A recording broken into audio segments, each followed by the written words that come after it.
La chance de pouvoir tester FIFA 18. Je vais vous faire part de mes impressions concernant ce jeu. J'aurais tellement voulu vous filmer un de mes matchs en entier pour vous le partager, mais c'était interdit. Interdiction de prendre des photos, des images, de filmer du gameplay ou quoi que ce soit. Je vais commencer par vous parler de l'aspect visuel du jeu. Donc graphiquement, c'est plus joli que FIFA 17. On voit que c'est tout de suite un peu plus fin. Les stats sont vraiment très propres. Rien de révolutionnaire non plus. On voit qu'il y a juste eu quelques petits détails de changer, d'améliorer, d'affiner. Mais pour ma part, après avoir vu PES 2018 tourner, je trouve que PES est vraiment supérieur graphiquement à FIFA 18. C'est pas non plus déplorable, hein. FIFA 18 franchement reste joli, mais on voit tout de suite que Konami a une touche un peu plus particulière, un peu plus poussée dans les graphismes du jeu. Il ne faut pas oublier que pour l'instant, ce que j'ai pu tester, c'est une version bêta du jeu, que EA a encore la possibilité de faire d'énormes améliorations. Concernant les notes de joueurs, ça ne vous sert à rien que je vous en parle, car actuellement, les notes ne sont pas définitives et elles changeront d'ici septembre pour beaucoup de joueurs. Le mode histoire de la saison 2 avec Alex Hunter. Vous ne serez plus obligé de jouer avec le joueur de base, vous modéliserez vous-même votre propre personnage selon votre imagination. Maintenant, on va parler du gameplay. Le gameplay ressemble beaucoup à celui du 17. De toute façon, faut dire ce qui est, le gameplay du 17 est vraiment bon, sans parler du rééquilibrage, bien entendu. À l'exception de ça, il est vraiment bon. En revanche, ce qui change, c'est que le jeu est un peu plus lent. Le fait que le jeu soit plus lent va favoriser les joueurs qui aiment jouer en construction et en passe. C'est pour vraiment obliger les joueurs, que EA ont fait ça pour obliger les joueurs à jouer en passe. Car le foot, avant tout, c'est collectif. En mettant à l'engagement, non plus 2 joueurs, mais juste un seul joueur à l'engagement. Voilà. Le joueur, il est obligé de faire une passe en retrait à l'engagement. C'est pour éviter le bug du jeu de tous ceux qui faisaient un tout droit à l'engagement. Quand j'ai vu le joueur tout seul au milieu de terrain pour jouer l'engagement, je me suis dit, oh, il y a un bug, il est où le deuxième joueur? On m'a dit, non, non, c'est normal, tu es obligé de faire une passe en retrait pour lancer le match.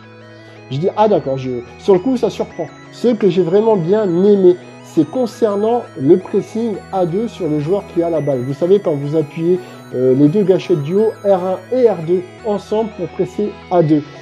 J'ai trouvé ça vraiment super bien fait parce que j'ai voulu prendre le ballon à mon adversaire, donc j'ai appelé un deuxième joueur pour presser à 2. Je vous assure que le deuxième joueur, il est arrivé à une vitesse et boum, il lui a pris le ballon, mais franchement, j'ai vraiment trouvé ça super bien fait. Vous savez, des fois, ils arrivent, voilà, ils sont un peu lents. Là, vraiment, on a le joueur qui arrive sur le ballon, donc celui qu'on dirige, et le deuxième qu'on appelle avec la gâchette, il arrive vraiment à toute vitesse. On voit que voilà, il est focalisé sur le ballon, il est là pour aller vraiment chauffer cette balle. Donc franchement, j'ai trouvé ça vraiment super bien fait. Concernant les frappes devant le but, voilà, dès qu'on arrive devant le but, vous savez, sur FIFA 17 par exemple, vous frappez, ça s'envole, ou ça tape la transversale, ou ça tape le poteau. Là, honnêtement, sur FIFA 18, j'ai trouvé que c'était vraiment plus précis que FIFA 17. Également, pour les tirs en première intention, j'ai trouvé ça vraiment bien fait. J'ai joué avec le Real Madrid, j'avais Ronaldo, j'ai réussi à enrhumer un défenseur, je pénètre dans la surface. Je vois Karim Benzema qui me fait un appel en arrivant au point de pénalty. Je lui ai fait une passe laser avec R1 et X. Donc, les passes laser sont toujours présentes sur FIFA 18. Quand Benzema l'a repris, j'ai frappé directement en première intention. C'est rentré, ça a fait but, le gardien n'a même pas eu le temps de bouger. Donc j'ai trouvé ça vraiment bien fait parce qu'il y a des fois sur FIFA 17, c'était raté ou quoi que ce soit. Là vraiment, l'action s'est jouée, belle construction, pam pam pam, but. Concernant le slide, vous savez, les gâchettes L2, R2, où la balle colle au pied du joueur et puis vous reculez avec le ballon vraiment collé au pied. D'autres l'appellent le moonwalk. Cette technique est toujours présente sur FIFA 18, mais elle est moins efficace. Moins efficace, pourquoi? Parce que le jeu est un peu plus lent, donc le slide, lui, est un peu plus lent également. Concernant les gros joueurs style Ronaldo, parce que beaucoup vont me demander, alors Ronaldo, il est bon, tout ça. Moi, franchement, j'ai joué avec le Real Madrid. Honnêtement, Ronaldo, c'est un monstre. C'est même limite du grand n'importe quoi. Bon, en même temps, c'est normal, c'est celui qui est sur la jaquette du jeu, voilà. Il est partenaire maintenant avec EA, donc c'est normal qu'il soit vraiment cheat. De toute façon, dans les anciens FIFA, on sait tous que Ronaldo, c'était le top du top. Hein. Donc là, il le sera encore plus sur FIFA 18. Les corners, j'ai fait 2 ou 3 corners, je crois, Sur les 2 ou 3, à chaque fois, j'ai tiré au premier poteau. C'est ce que je fais souvent dans FIFA 17 parce que c'est vraiment cheaté. Et franchement, sur FIFA 18, ça l'est encore. J'ai réussi à mettre un but au corner au premier poteau. Le gars, il était pas trop content. Mais bon, donc voilà, pour l'instant, sur FIFA 18, les corners au premier poteau, c'est toujours cheaté. Pour les pénaltys, ça a un peu changé contrairement à FIFA 17. Il y a toujours ce système, vous savez, avec la flèche, vous pouvez la mettre ou l'enlever. Ça y est toujours.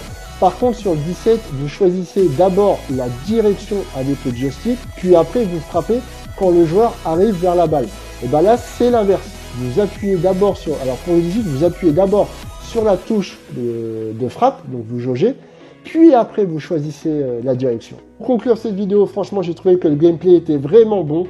Le fait que le jeu soit beaucoup plus posé, qu'on favorise les joueurs qui jouent en construction, qui jouent collectif, ça, c'est plutôt cool, franchement c'est top même je dirais. Au moins voilà, là on joue vraiment au football. La seule petite bémol c'est concernant les balles lobées, j'ai trouvé que comme le jeu est un peu plus lent, quand on fait une balle lobée, je trouve qu'elle flotte un peu trop dans les airs. Voilà, je trouvais juste qu'elle flottait un peu trop dans les airs. Après bon, ce n'est qu'une bêta, je pense que ça va être corrigé. Voilà, c'est tout pour aujourd'hui, j'espère que cette vidéo vous plaira. N'hésitez pas à lâcher un beau pouce bleu, ça me ferait extrêmement plaisir. Et à vous abonner à la chaîne si ce n'est pas déjà fait. Sur ce, je vous laisse et n'oubliez pas, la passion passe après les priorités. Ciao!